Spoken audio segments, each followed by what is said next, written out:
윤서는 이른 아침부터 운동장을 돌고 있었습니다.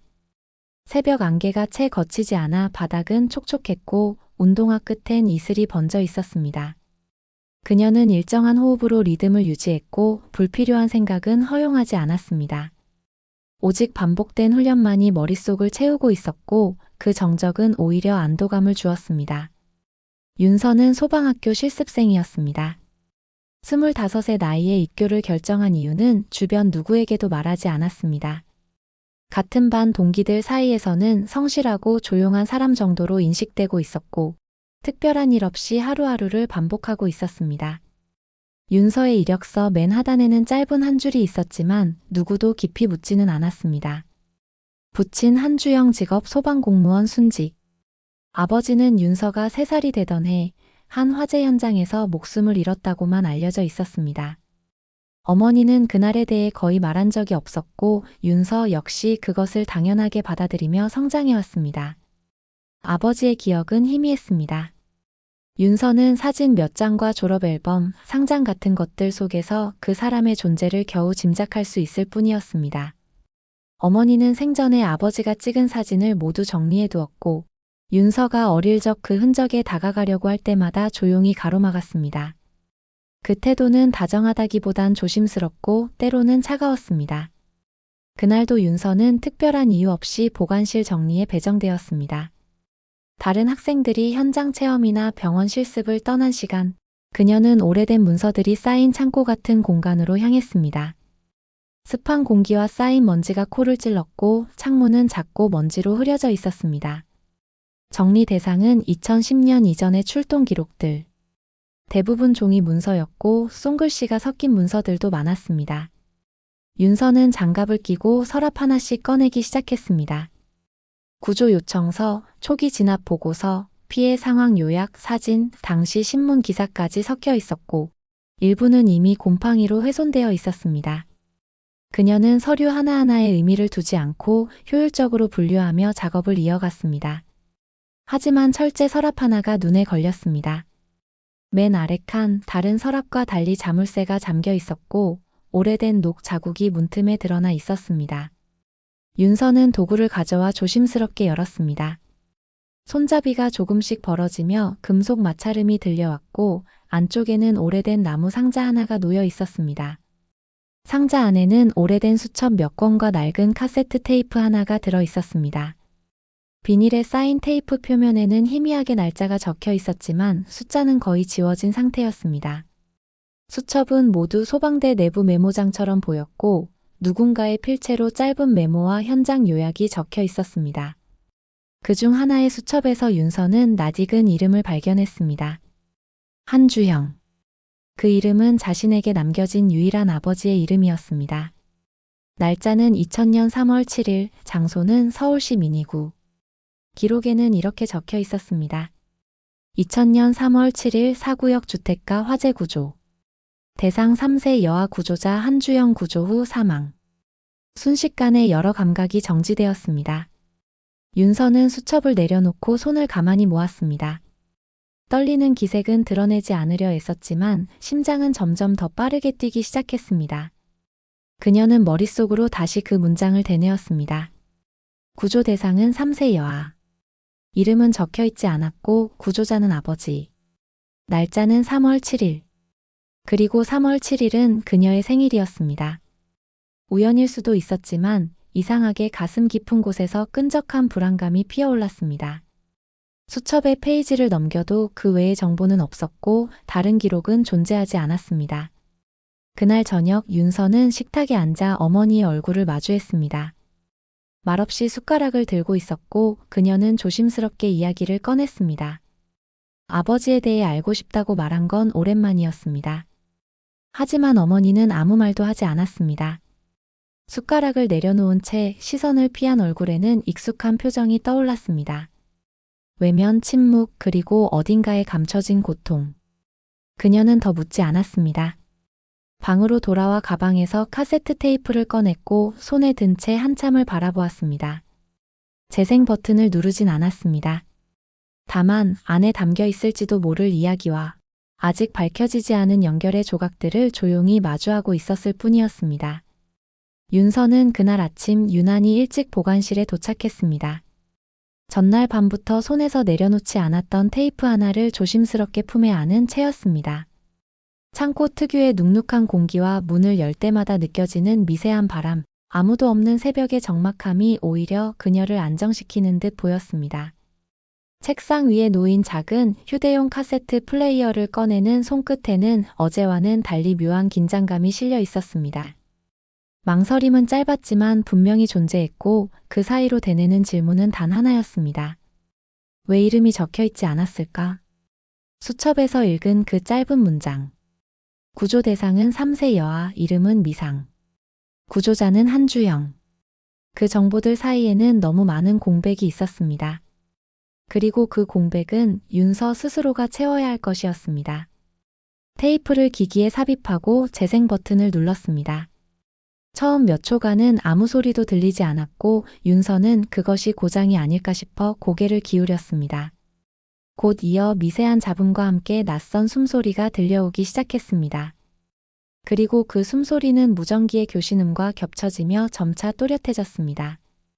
한 남성의 목소리가 짧게 상황을 보고하고 있었고 현장 진입을 알리는 문장이 이어졌습니다.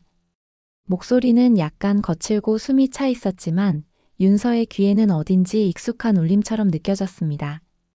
그는 반복적으로 아이라는 단어를 언급했고 그 순간 윤서는 가슴 언저리에서 묘한 전율을 느꼈습니다. 음성은 끝나지 않았습니다.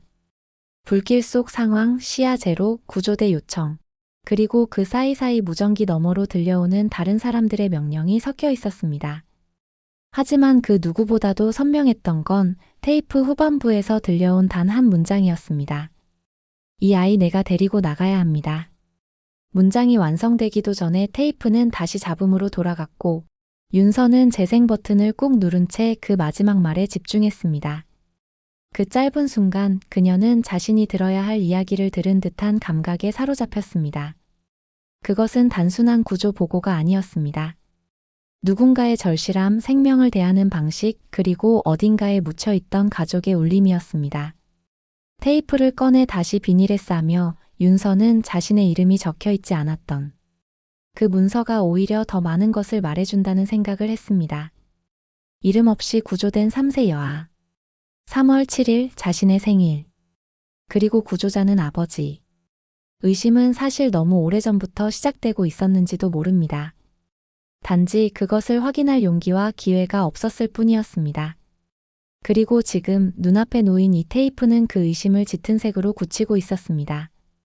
그녀는 곧바로 시청 보관소에 문의를 넣었습니다.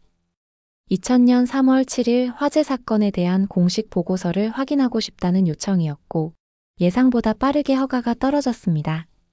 오래된 사건이었고 실습생이라는 신분 덕분에 접근 권한이 크게 제한되지 않았던 탓이었습니다. 며칠 뒤 윤서는 시청 소방과 기록 보관실을 찾았습니다.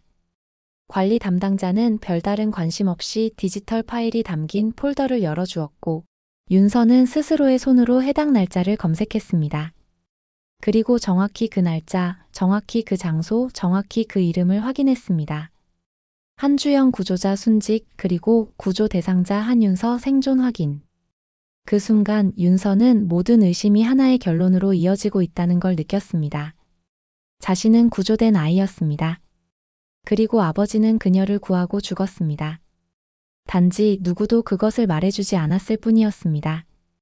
그녀는 천천히 고개를 들었습니다. 주변의 모든 것이 일시 정지된 듯한 기분이 들었고 심장이 쿵 하고 울리는 소리가 귓가에 크게 맴돌았습니다. 집으로 돌아오는 길 창밖 풍경은 무채색으로 느껴졌습니다. 어릴 적에는 몰랐던 감정, 누군가의 희생이 자신과 맞닿아 있었다는 사실은 뼛속 깊이 차가웠습니다. 그녀는 내내 말이 없었습니다. 전철 속 수많은 사람들 사이에서 조용히 눈을 감고 오래전 연기 속에서 느껴졌던 설명할 수 없었던 따뜻함을 떠올렸습니다. 그날 밤 어머니와 마주 앉은 식탁은 어김없이 조용했습니다. 윤서는 여전히 그 진실을 입 밖에 꺼내지 않았고 어머니는 아무 말 없이 식사를 준비했습니다. 숟가락을 드는 손의 떨림, 익숙한 듯 낯선 침묵, 그리고 서로를 향하지 않는 시선들. 아무도 말하지 않았지만 이미 알고 있었습니다. 말하지 않아도 그것이 진실이라는 걸. 밤이 깊었습니다. 창문 너머로 보이는 가로등 불빛이 흐리게 깜빡이고 있었고 방 안은 적막했습니다. 윤서는 책상 앞에 앉아 작은 수첩을 꺼내놓고 있었습니다.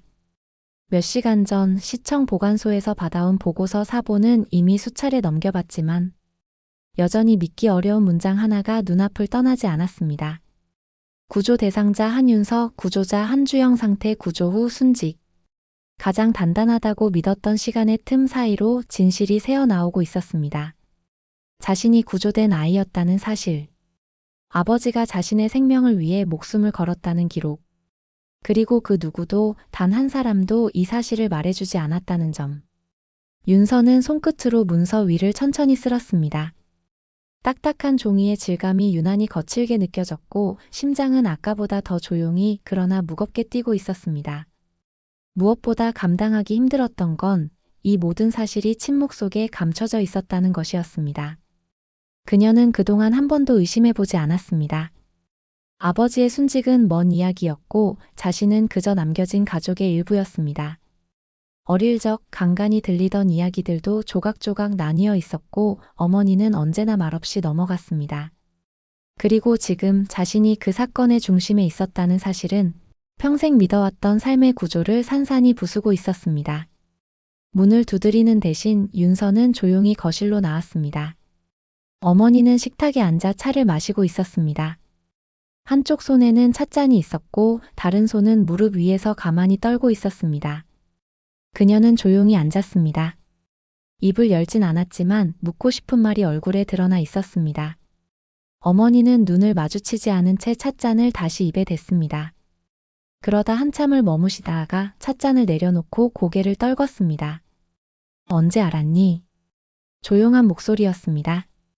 윤서는 대답하지 않았습니다.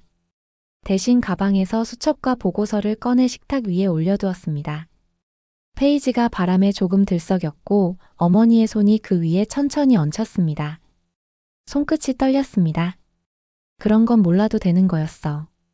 윤서는 차가운 시선을 거두지 않았습니다. 아무 말 없이 어머니가 말하는 이유를 기다리고 있었습니다. 하지만 어머니는 오래 말하지 않았습니다. 숨을 삼키는 소리만 들릴 뿐이었고 방 안의 공기는 더 무겁게 가라앉아 갔습니다. 너는 알아도 괜찮은 아이가 아니었어. 아니, 그때는 그렇게 생각했어. 그 사람 그날 이후로 난 아무것도 남지 않았거든. 그녀는 손등으로 입을 가렸습니다. 울지도 않았고 흔들리지도 않았습니다. 하지만 그 말은 너무 늦게 건너온 진실이었습니다. 윤서는 그제야 깨달았습니다. 어머니는 자신을 지키기 위해, 아니, 자신을 더는 부서지지 않게 하기 위해 이 모든 걸 묻어둔 것이었습니다. 하지만 그 침묵은 동시에 윤서에게 평생을 감춰진 상처로 남게 했습니다. 식탁 위엔 서로의 시간이 고요하게 얹혀 있었습니다. 그날의 불길, 연기, 구조, 희생. 그리고 그 모든 것을 말하지 못한 시간들이. 방으로 돌아와 윤서는 아버지의 테이프를 다시 들었습니다. 반복된 재생 속에서 음성은 조금씩 익숙해졌고 문장 하나하나가 점점 더 날카롭게 파고들었습니다. 이 아이 내가 데리고 나가야 합니다. 그 문장이 끝나고 잠시의 정적이 이어졌습니다. 그리고 다음 음성은 윤서가 처음 듣는 말이었습니다. 처음 듣는 숨소리, 처음 듣는 울음, 처음 듣는 다짐이었습니다. 그 순간 윤서는 자신도 모르게 숨을 멈추고 있었습니다.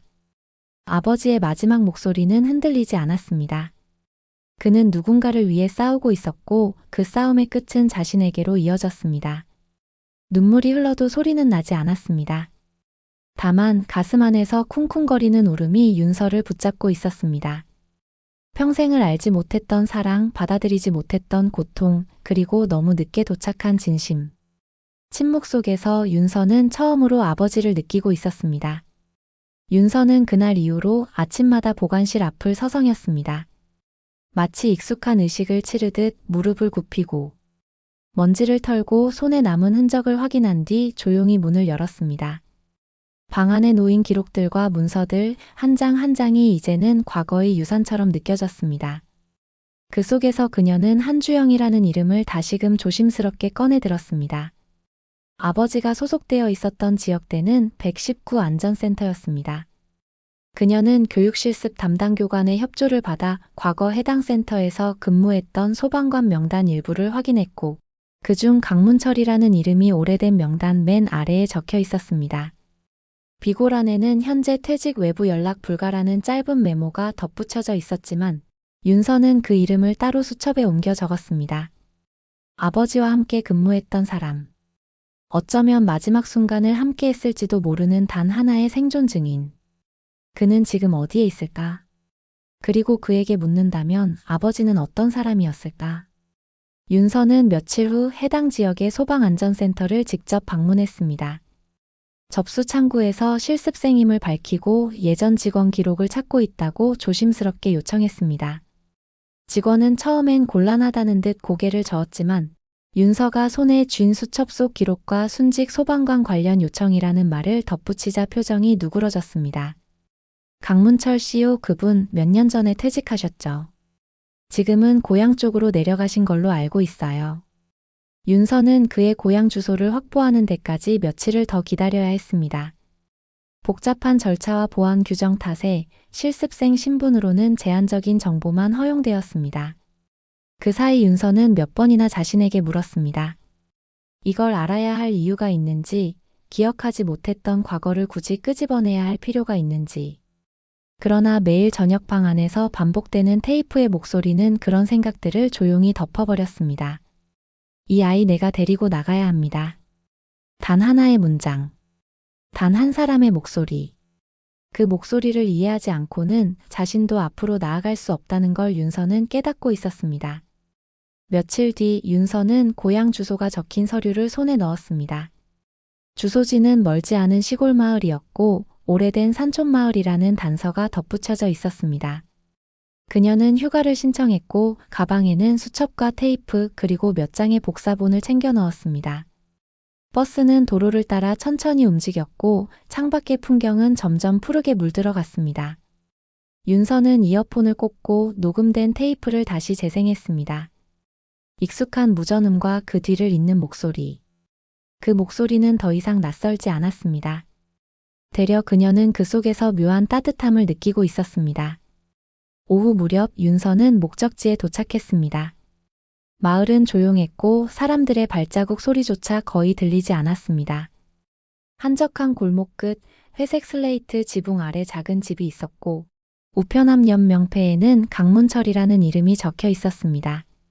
그녀는 망설였습니다. 손을 들었다 내렸다 다시 들고도 눌러보지 못했습니다. 낯선 이름, 오래된 기억, 마주치고 싶지 않았을지도 모를 과거. 모든 것이 문 앞에서 멈추고 있었습니다. 그러다 문이 열렸습니다. 안에서 중년의 남성이 나왔고 잠시 윤서를 바라보았습니다. 말없이 그녀를 살폈고 그녀는 손에 쥐고 있던 수첩을 꺼내 조심스레 건넸습니다. 그 남성은 수첩을 펼쳤고 페이지를 넘기다 멈췄습니다. 아버지의 이름이 적힌 부분에서 한참을 바라보다가 그는 조용히 고개를 끄덕였습니다. 그 사람 기억하죠? 그 말 한마디에 윤서는 눈을 감았습니다. 눈물이 흘러내리지는 않았지만 마음 어딘가에서 무언가가 조용히 풀려내리고 있었습니다. 지금 그녀는 아버지의 흔적을 향해 걷고 있었습니다. 오랫동안 잊힌 이야기들이 마침내 입을 열 준비를 하고 있었습니다. 강문철은 마당에 나와 우물가 옆 의자에 앉았습니다. 허리를 약간 구부린 채로 손에 들린 수첩을 한참 들여다봤습니다. 윤서는 마당 모퉁이에 조용히 앉아 있었습니다. 별다른 말을 하지 않았지만 서로의 침묵은 그날의 기억만큼이나 무겁게 쌓여 있었습니다. 그는 천천히 입을 열었습니다. 목소리는 마른 나무처럼 거칠고 낮았습니다. 오랜 세월 말하지 않은 이야기들이 혀끝에 걸린 듯 그는 문장을 꺼내는데 오래 걸렸습니다. 그날은 이상하게도 평소보다 조용했어요. 윤서는 눈을 들었습니다. 말은 많지 않았지만 숨소리와 눈빛으로 충분히 대화를 나눌 수 있었습니다. 강문철은 이야기했습니다. 그날 아침의 공기, 화재 신고가 들어온 시각, 그리고 출동 직전에 나눈 농담까지. 그의 기억은 선명하지 않지만 감정은 분명했습니다. 현장에 도착했을 땐 연기가 너무 심했죠. 집안에 사람들이 있다는 건 알고 있었어요. 근데 구조 대상이 아이 하나라는 건 나중에야 알았죠. 강문철은 그때를 떠올릴 때마다 손을 움켜쥐곤 했습니다. 열기와 연기, 비명과 무전기 소리, 그리고 누군가의 이름을 부르던 소리들이 아직도 귓가에 맴돈다고 말했습니다. 그는 윤서의 아버지 한주영에 대해 조심스럽게 말했습니다. 그가 말하길 주영은 늘 조용한 사람이었다고 했습니다. 누구보다 침착했고 누가 보든 보지 않든 똑같은 태도를 유지했다고 했습니다. 그러면서도 현장에서는 누구보다 앞장섰고 결정적인 순간엔 말없이 움직이는 사람이었다고. 윤서는 그의 말 하나하나를 새겨들었습니다. 말끝마다 들리는 감정의 울림은 단순한 동료애가 아니었습니다. 그것은 애도였고 부채였고 오랜 시간 무게처럼 지고 살아온 후회의 무게였습니다. 강문철은 오래 침묵하다 마침내 그날의 마지막 순간을 꺼냈습니다. 그날 주영이 먼저 들어갔어요. 내가 그를 따라가려고 했을 땐 이미 안쪽으로 들어간 상태였죠. 그 집 구조가 복잡해서 방향을 잃기 쉬웠거든요. 그는 연기를 뚫고 들려온 주영의 무전 음성을 떠올렸습니다. 아이 발견 지금 데리고 나갑니다. 그리고 그 다음은 아무 소리도 들리지 않았다고 했습니다. 한참이 지나 구조팀이 들어갔을 땐 이미 두 사람은 쓰러져 있었고 주영은 손으로 아이를 감싸 안은 채 숨을 멈춘 상태였습니다. 아이는 살아 있었습니다. 숨이 약했고 온몸에 그을음이 가득했지만 생명은 남아 있었다고 말했습니다. 그게 너였구나. 그 말에 윤서는 눈을 감았습니다. 심장이 조용히 그러나 강하게 뛰고 있었습니다. 어렴풋이 기억되는 그날의 온기, 본 적 없는 따스함, 설명할 수 없는 안도감은 그날의 마지막 장면이 만들어낸 것이었습니다. 강문철은 손으로 얼굴을 가렸습니다. 무언가를 참는 듯 혹은 더 이상 참을 수 없는 듯 말없이 고개를 숙였습니다. 난 지금도 생각해. 왜 내가 먼저 들어가지 않았을까? 왜 내가 그 아이를 안지 못했을까? 그랬다면 그는 살았을지도. 윤서는 더 이상 그에게 무엇을 말할 수 없었습니다. 서로 다른 이름의 죄책감, 각자의 방식으로 살아남은 사람들. 그리고 그 한가운데에 있었던 한주영이라는 이름은 여전히 뜨겁고도 차갑게 가슴 안을 관통하고 있었습니다. 해가 지고 있었습니다. 마당엔 길게 들이운 그림자가 생겼고 그 그림자 끝엔 오래된 연기 냄새가 스며 있었습니다. 윤서는 천천히 일어났습니다. 그녀는 처음으로 그날의 진실을 들었습니다. 그리고 그 진실은 아버지의 죽음을 더 이상 죽음으로 기억하지 않게 만들었습니다. 그는 살아있었고 그 삶은 지금도 윤서의 숨결 안에서 살아 움직이고 있었습니다. 윤서는 돌아오는 길 내내 고개를 숙인 채 앉아 있었습니다. 버스는 느릿하게 국도를 따라 움직였고 창밖의 나무들은 한 방향으로 고개를 젓고 있었습니다. 그녀는 어딘가 멍하니 그 흐름을 바라보며 마음 깊은 곳 어딘가에서 천천히 무너지고 있는 무언가를 느꼈습니다. 아버지의 마지막 장면은 더 이상 단순한 기록이 아니었습니다. 강문철의 말 속에서 살아 숨쉬던 그날의 온기, 잿빛 속에서도 아이를 감싸 안았던 팔 그 끝에서 숨을 멈춘 한 사람의 결정은 너무나 조용하고 너무나 큰 울림으로 그녀를 파고들었습니다. 숨이 남지 않았던 그날 누군가는 숨을 내어주고 누군가는 살아남았습니다. 그리고 그 살아남은 사람이 바로 자신이라는 사실이 이제야 제대로 가슴에 새겨지고 있었습니다. 서울에 도착한 건 해가 완전히 진 뒤였습니다. 윤서는 그대로 집으로 가지 않고 작은 공원 벤치에 앉아 있었습니다.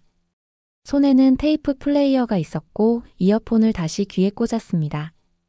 수십 번 반복해 들었던 그 음성은 여전히 가늘고 또렷했습니다. 이 아이 내가 데리고 나가야 합니다. 그 말의 무게가 이제서야 진짜로 느껴졌습니다. 그것은 단순한 구조 명령이 아니었습니다. 삶을 건 선택이었고 더 이상 돌아올 수 없는 마지막 약속이었습니다. 윤서는 고개를 들었습니다.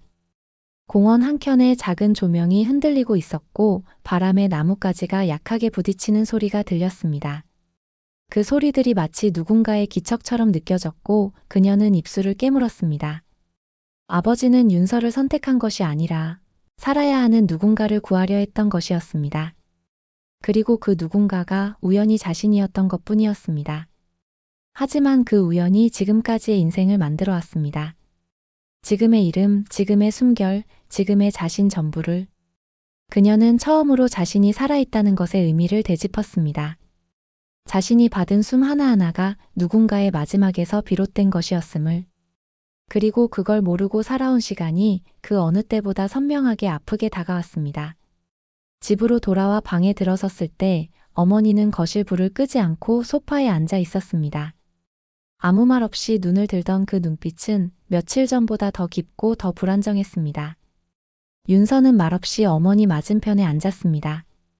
두 사람 사이엔 대화보다 무거운 공기만이 떠 있었습니다. 그 공기를 깨지 않은 채 그녀는 조용히 물컵을 들었습니다.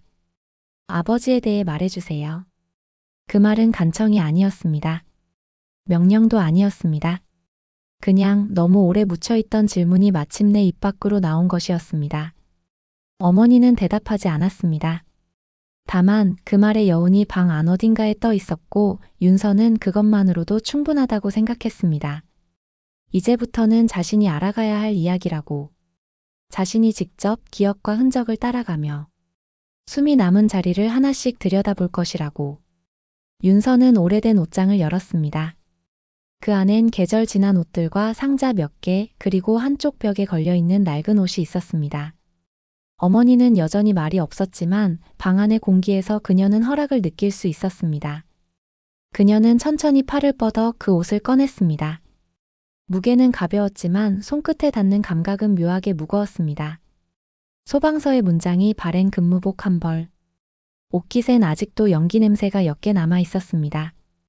그녀는 상자를 하나씩 열어보기 시작했습니다. 각 상자엔 오래된 서류 봉투, 사진, 어린 시절 자신과 함께 찍힌 가족 사진들이 놓여 있었습니다. 하지만 무엇보다 그녀의 손을 멈추게 한 건 얇은 노트 한 권이었습니다. 노트의 표지엔 작게 출동 기록이라는 글씨가 적혀 있었고 아래엔 아버지의 이름이 손글씨로 쓰여 있었습니다.